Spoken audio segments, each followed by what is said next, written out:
yang dilaksanakan oleh kerajaan Indonesia, yang kemudian dilaksanakan, diikuti oleh sekolah kebangsaan, dan sampai hari ini dia menjadi suatu perkara yang sangat penting.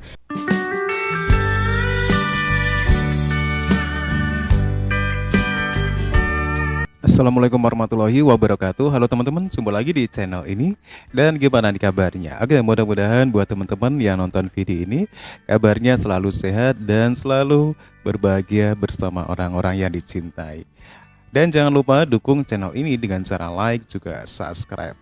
Oke, di kesempatan kali ini saya akan ajak teman-teman untuk melihat sebuah video sekaligus nanti bisa memberikan komentar. Kita tahu bagaimana Malaysia ingin memartabatkan bahasa Melayu sebagai bahasa resmi dan bisa mengantarabangsakan. Tetapi apa yang terjadi sampai sekarang, Malaysia masih tetap dihadapkan pada persoalan-persoalan bahasa yang belum kelar.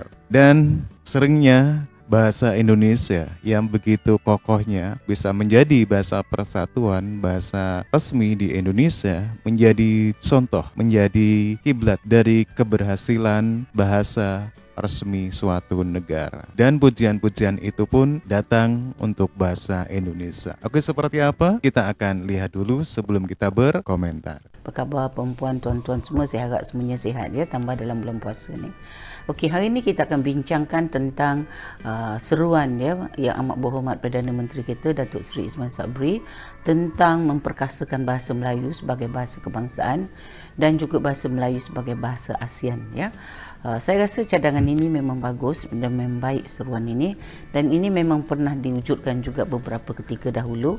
Dan apabila sekarang orang dah terlupa dengan isu bahasa Melayu sebagai bahasa kebangsaan, maka ingatan yang amat berhormat Perdana Menteri itu adalah satu perkara yang sangat bagus dan sangat baik.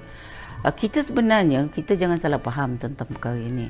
Apabila kita mengingatkan bahasa Melayu sebagai bahasa kebangsaan dan kita patut memperkasakannya dan menyebarkannya sebagai bahasa ASEAN, itu bukan bermakna kita mengenepikan bahasa Inggeris ya. Itu bukan bermakna kita tolak ke tepi bahasa Inggeris, tidak. Kita kena faham, bahasa Melayu adalah bahasa kebangsaan Malaysia. Pasal 152 bahasa Melayu sebagai bahasa kebangsaan, dan dia menjadi aliran bagi sekolah kebangsaan di negara kita, dan dia menjadi apa tu kita kata tulisan-tulisan rasmi negara kita dalam pentadbiran ya, dan juga dalam perhubungan dalam negara. Bagi luar negara tentunya kita akan menggunakan bahasa Inggeris, dan bagi saya bahasa Inggeris ini penting.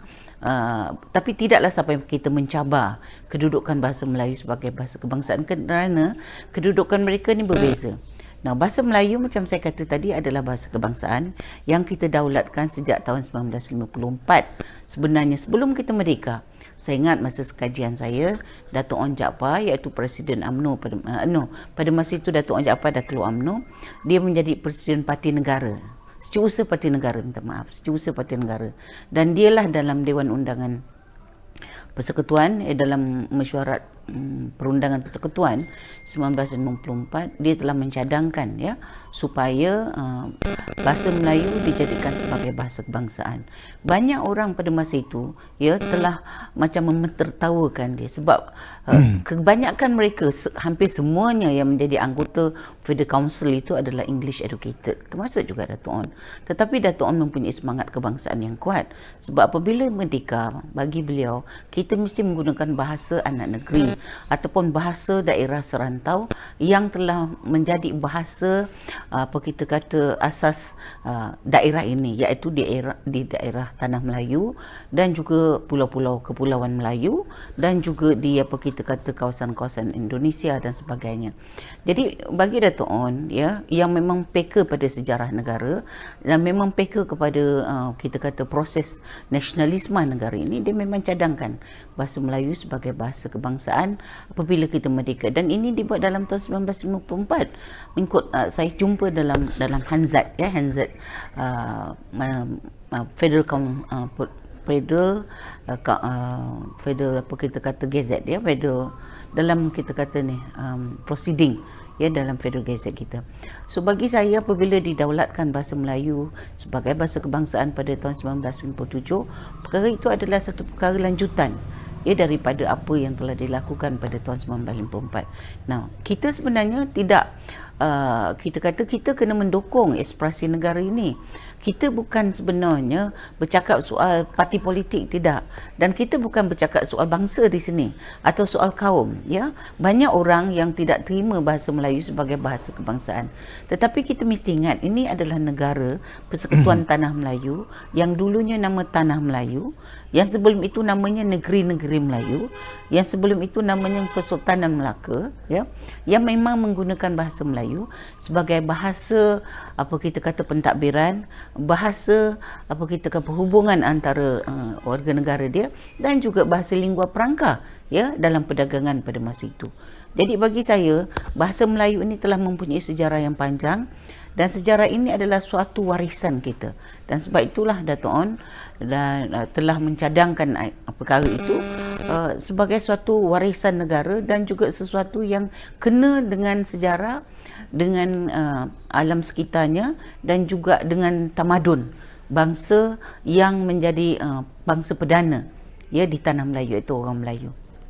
Jadi bagi saya ini adalah satu warisan sejarah yang penting, dan apabila kita merdeka, kita telah daulatkan perkara itu, dan memang kita tahu dari semasa ke semasa kerajaan Parti Perikatan dan juga Barisan Nasional sentiasa meletakkan dia sebagai bahasa kebangsaan, ya, bahasa Melayu sebagai bahasa kebangsaan, dan sentiasa diadakan program-program ataupun rancangan-rancangan yang dibuat oleh Dewan Bahasa dan Pustaka, oleh Gapena, oleh PENA, dan juga oleh badan-badan NGO lain, dan juga oleh sekolah-sekolah kebangsaan dan juga jabatan-jabatan kerajaan untuk mendaulatkan bahasa Melayu sebagai bahasa kebangsaan. Dan perkara ini tidak bercanggah dengan perlembagaan, walaupun ada orang yang mentertawakan kita, ya. Kita sebenarnya patut menggunakan bahasa Inggeris, tetapi kita telah menjadi orang yang tak pandai bahasa Inggeris, dan kerana itu kita telah terbelakang. Bagi saya soal bahasa ni adalah satu perkara yang berbeza dengan apa yang kita faham. Bahasa kita adalah bahasa kebangsaan sebagai sebuah negara yang merdeka berdaulat. Macam juga di apa kita kata Thailand, di Indonesia, mereka mendaulatkan bahasa kebangsaan mereka, iaitu bahasa Thai dan juga bahasa Indonesia. Sehingga apabila rakyat itu kita kata bercakap tentang negara mereka, mereka sangat bangga menggunakan bahasa ibunda, bahasa kebangsaan mereka. Cuba kita tengok Indonesia, ya. Sumpah Pemuda 1928 telah mengatakan satu bangsa, satu bahasa dan satu negara. Dan itu mereka laksanakan dalam masa mereka merdeka, ya. Dan ini dilaksanakan apabila Soekarno menutup semua sekolah-sekolah Cina, menutup semua surat khabar Cina, dan meletakkan undang-undang bahawa semua warga negara Indonesia mesti bertutur dalam bahasa Indonesia, dan mesti kita kata memasuki sekolah-sekolah Indonesia yang menggunakan bahasa Indonesia sebagai bahasa pengantar.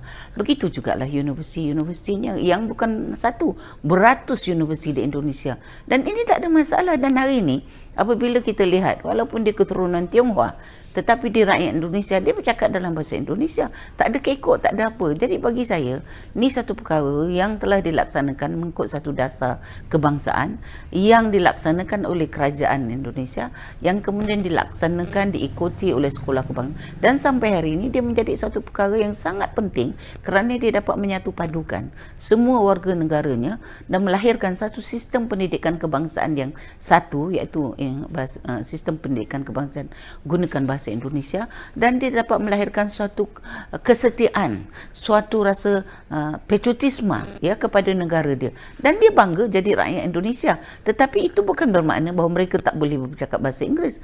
Saya percaya sekolah bahasa Inggeris di sana pun berjalan, sekolah swasta berjalan baik, dan kita dapati menteri-menterinya juga bertutur dalam bahasa Inggeris apabila perlu di luar negara, dan mereka fasih. Soekarno adalah seorang yang sangat fasih dalam bahasa Inggeris, walaupun dia seorang yang sangat berjiwa kebangsaan yang menyatukan 17,000 pulau Indonesia untuk menjadi satu negara, satu bangsa dan satu bahasa. Jadi bagi saya, walaupun itu bukan negara kita, tetapi kita sepatutnya sampai hari ini kita tidak curiga dengan bahasa kebangsaan kita yang telah kita daulatkan sejak kita merdeka, ya, pada tahun 1957. Dan bila kita bentuk Malaysia, dia tidak hilang darjatnya sebagai bahasa kebangsaan.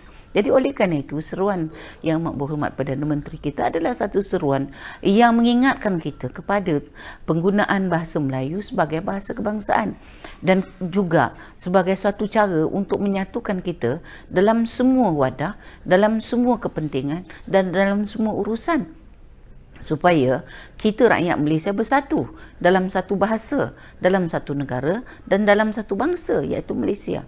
Oke teman-teman, ya demikian ya satu cuplikan video, ada satu penjelasan dari Profesor Malaysia yang membahas bagaimana sejarah berdirinya Malaysia dan bagaimana Malaysia harus mempunyai identitas, mempunyai satu bahasa resmi. Akan tetapi yang bisa kita ambil poinnya di sini, dari awal pembentukan kemerdekaan Malaysia, Malaysia ragu untuk menggunakan bahasa Melayu sebagai bahasa resmi negara, sebagai alat pemersatu masyarakat Malaysia, sebagai satu identitas dari bangsa Malaysia. Ternyata ini masih diragukan. Oke teman-teman, ya demikian satu buah video yang menarik. Memang dari awal bahasa Melayu oleh pendiri-pendiri dari negara Malaysia memang sudah diragukan. Oke teman-teman, ya menurut teman-teman gimana? Silakan teman-teman bisa berkomentar. Terima kasih dan wassalamualaikum warahmatullahi wabarakatuh.